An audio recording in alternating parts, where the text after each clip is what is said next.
पीछे का पर्दा।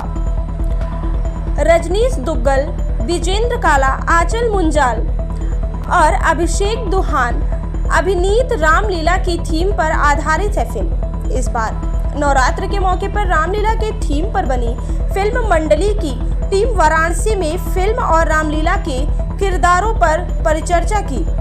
आज पराड़कर स्मृति भवन में आयोजित पत्रकार वार्ता में फिल्म के कलाकार और निर्माता ने बताया कि आगामी 27 अक्टूबर को सिनेमा घरों में यह रिलीज होने के लिए तैयार है। पैडमैन और केसरी जैसी बड़ी फिल्मों में अभिनय कर चुके राकेश चतुर्वेदी ओम के निर्देशन में बनी फिल्म मंडली नवरात्र के बीच चर्चा में है। हर वर्ष छोटे शहरों में होने वाले रामलीला के दौरान आयोजकों द्वारा अपने वित्तीय लाभ के लिए कराए जाने वाले बार बालाओं के अश्लील नृत्य जैसे विषय पर फिल्म की पटकथा आधारित है। इस फिल्म में अभिनेता अभिषेक दुहान, आंचल मुंजाल, रजनीश दुग्गल और ब्रिजेंद्र काला मुख्य भूमिका में है।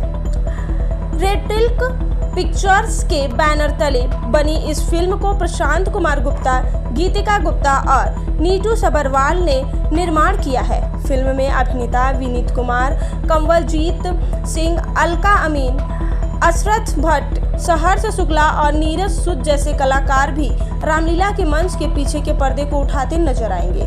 फिल्म के विषय को लेकर निर्माता प्रशांत बताते हैं कि फिल्म की कहानी कुछ ऐसे कलाकारों के इर्द गिर्द घूमती है जो रामलीला मंडली में काम करते हैं। धर्म ग्रंथ रामायण के किरदारों को कलाकार मंडली अपनी कला से समाज के बीच प्रदर्शित करती है। फिल्म के विषय वस्तु में रामायण में आस्था, समाज के शक्तिशाली लोगों के बीच संघर्ष और दर्शकों के आकर्षण को बनाने के लिए अश्लील नृत्यों का समावेश व्यक्तिगत लाभ के करने पर केंद्रित है। जहां रामलीला में पर्दे के पीछे का शोषण भी है, तो दूसरी ओर फिल्म मंडली शक्ति और विश्वास को दर्शकों के सामने लेकर आती है। और सबसे पहले मैं ये बताना चाहूँगा कि इसकी जो पृष्ठभूमि है वो रामलीला की से हम अपनी आने वाली जो बच्चे हैं, जो आने वाली नस्लें हैं, जो पीढ़ियाँ हैं, उनको हम अपनी संस्कृति, अपने संस्कार, अपने सनातन धर्म, अपने बारे में हम ज्ञान देते हैं, एजुकेशन देते हैं, एंटरटेनमेंट के बारे में। और उसका सबसे बड़ा टूल होता है कलाकार। और उस मंच की अपनी एक मर्यादा हो, जैसे कि आप लोगों की एक मर्यादा थी, हम लेट आए, ये आपकी मर्यादा का उल्लंघन, इसलिए मैं उसकी क्षमा का प्रार्थी हूँ।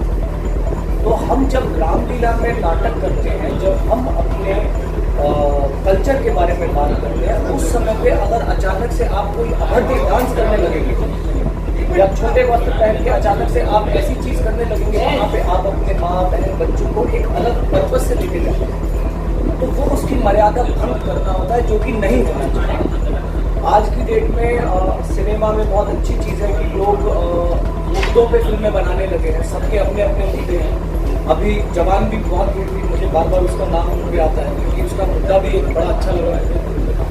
आप सोच समझ के बोलते हो कि कैसे मुश्किल के समय में वो दोनों खुद से बाहर निकल के एक दूसरे को देखते हैं और एक दूसरे का सम्मान करते हैं, तब जाके वो सहयोग पूरा होता है।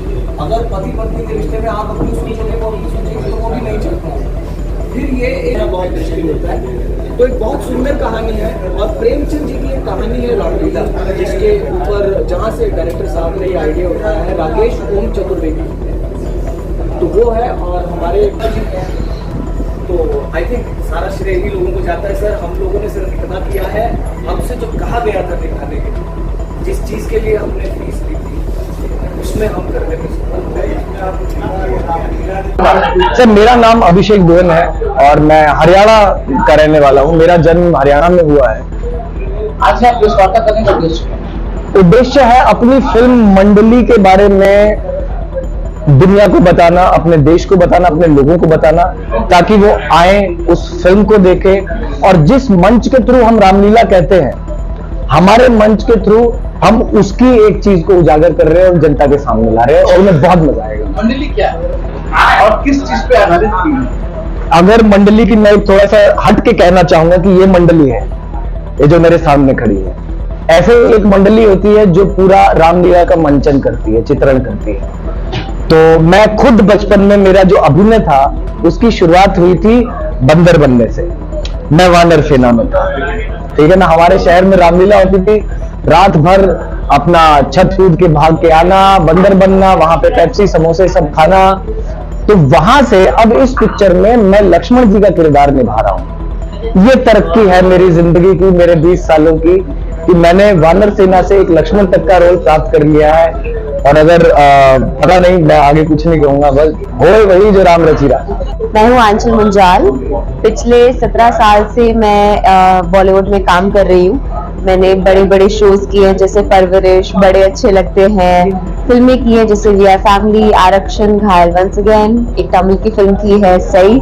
और मुझे बेहद खुशी हो रही है कि अब मेरी बॉलीवुड में डेब्यू में फिल्म आ रही है जिसका नाम है मंडली, जिसके लिए मैं यहाँ पर आई हूँ वाराणसी, इसको प्रमोट करने में। क्या किरदार है? मंडली में मैं जो किरदार प्ले कर रही हूँ उसका नाम है बंटी उर्फ बिटन कुमारी। ये एक ऐसी लड़की है जो कि बहुत ही बेबाक है और बेझिझक किसी से भी कैसे भी बात कर लेती है, किसी का डर नहीं है। और जब वो कॉलेज में रहती है तो आप देखोगे पहले झलक में आपको लगेगा कि बहुत ही बदतमीज है, ऐसी लड़की से तो बिल्कुल पाला नहीं पड़ना चाहिए। उसके बाद वो कैसे लड़के को मिलती है, लड़का उसको बताता है, अपने प्यार का इजहार करता है, उसे कभी कभी हिचकिचाहट होती है, उसमें बोलता है चलो ठीक है ट्राई कर लेते हैं। उसके बाद इस लड़की के कंधे पे बहुत बड़ी रिस्पॉन्सिबिलिटी आती है, क्योंकि जैसे आपने ट्रेलर में देखा होगा कुछ गलत हो जाता है जिसके बारे में मैं अभी बता नहीं सकती हूँ, बट वो गलत ऐसा होता है कि सब कुछ बिखर जाता है और लड़के को खुद मंडली बनानी होती है, खुद सब कुछ करना होता है। तो ये लड़की कैसे उसको सपोर्ट करेगी, क्योंकि उसके सपने तो बड़े हैं। बोलते हैं ना हर आदमी के पीछे एक औरत का हाथ होता है, या तो वो उसको संवार सकती है या उजाड़ सकती है। तो ये बिल्कुल उसी स्थिति में है कि या तो वो लड़के का साथ दे, उसके सपने पूरे करवाए, या तो अपना घर चलाए और पैसे कमाए। तो वो जो एक नॉन स्टॉप फाइट है उसके बीच में वो उलझी हुई है। शूटिंग कहाँ हो रही है? हमारी शूटिंग बहुत ही पावन धरती पे हुई है, मथुरा, वृंदावन, गोकुल, यहाँ पर हुई है। क्या कहना चाहेंगे दर्शकों से इस फिल्म को लेकर? यही कहना चाहूंगी कि अगर आप बच्चे हैं, आप युवा पीढ़ी के हैं, माता पिता हैं, बड़े बुजुर्ग हैं, जो भी उम्र के हैं, आप ये फिल्म जाकर देख सकते हैं। रामलीला के ऊपर आधारित है। ये एक ऐसा डीपली रूटेड कल्चर हमारे नॉर्थ इंडिया का है जो कि आज तक हम सिर्फ मंच पर देखते आ रहे थे, बट हम इसको अब बड़े पर्दे पे दिखा रहे हैं ऑन अ लार्जर स्केल। और एक्टर्स के क्या संघर्ष होती है ऑन एंड ऑफ स्क्रीन, उसके बारे में दर्शाया जा रहा है। तो जाइए थिएटर में, देखिए, आपको आनंद आएगा और अपने माता पिता को लेकर जाइए जो सिर्फ मंच पे देखते थे, उनको भी अपने बचपन की यादें आएंगी। मेरा नाम प्रशांत कुमार गुप्ता है, मैं बेसिकली दिल्ली से रहने वाला हूँ। गुप्ता जी, किस तरह की ये फिल्म है, क्या था? ये फिल्म हमारी जो है ना, एक मंडली करके जो हम मूवी बनाई है, जिसका बेसिकली मुद्दा है हमारे 1000 साल पुरानी रामलीला का जो कल्चर है, जिसमें हम रामलीला बहुत समय से देखते आ रहे हैं। छोटी छोटी जगह पे हमने रामलीला देखी है। उस समय से कुछ लोगों ने उसको एक व्यावसायिक मुद्दा बना दिया है, जिसमें हम कह सकते हैं कि डांस का जो मुद्दा है ना, एक डांस होता है आजकल जो अभद्रंग अश्लील डांस जो कराते हैं रामलीला करते समय, उस मुद्दे को हमने उठाया हुआ है इसमें। सर, बात की जाए रामलीला जैसी फिल्म ऐसी है और भगवान की आधारित जो फिल्में होती है, इसमें भी कुछ अश्लील चित्रण का प्रयोग किया जाता है, इसको क्या कहते हैं? सर, वो अपने जो बॉलीवुड है, बॉलीवुड में सब तरह के लोग होते हैं, या मैं कहूँ ना कि कुछ लोग पैसे के लिए कुछ भी कर सकते हैं, लेकिन हमारा मुद्दा पैसा कमाना नहीं। हमारा एक मुद्दा था रामलीला के अंदर जो गंदगी है, जो पैसा बना रखाना, जबरदस्ती का के लोगों को अश्लील डांस कराना है, बार वालों को बुलाना है, भीड़ इकट्ठा करना है, तो उस मुद्दे को उठाना है। उस चीजों को थोड़ा सा अपन प्रभु राम की सेवा करने जा रहे हैं, चप्पल उतार के अगर स्टेज पर चढ़ते हैं, उसी स्टेज के ऊपर आप अश्लील डांस करा रहे हैं, तो उस मुद्दे से हम पूरी पिक्चर हमारी उसी मुद्दे पर आधारित है। ये पिक्चर कब रिलीज हो रही है और दर्शकों का क्या कहना है? ये 27 अक्टूबर को रिलीज है। और मैं दर्शकों से एक ही बात कहना चाहूंगा कि वो अपने बच्चों को रामलीला के बारे में बताएं, जिन्होंने कभी रामलीला के बारे में नहीं पढ़ा है, जिन्होंने रामलीला के बारे में नहीं पढ़ा है या उन्होंने नहीं देखा है रामलीला, जो नहीं जा पाए हैं, तो उनको एक बार पिक्चर दिखा के रामलीला के बारे में बताएं, भगवान राम के आदर्शों के बारे में बताएं। और जो थोड़ी सी गंदगी जो फैली हुई है, स्टेज के ऊपर जो अभद्र डांस हैं, और उनके बारे में बताएं कि जहां प्रभु राम की सेवा हम कर सकते हैं, पूजा करते हैं, चप्पल उतार के आरती करते हैं, बस आरती जहां हम आरती करते हैं वहां पे इस तरीके की अश्लीलता नहीं होनी चाहिए।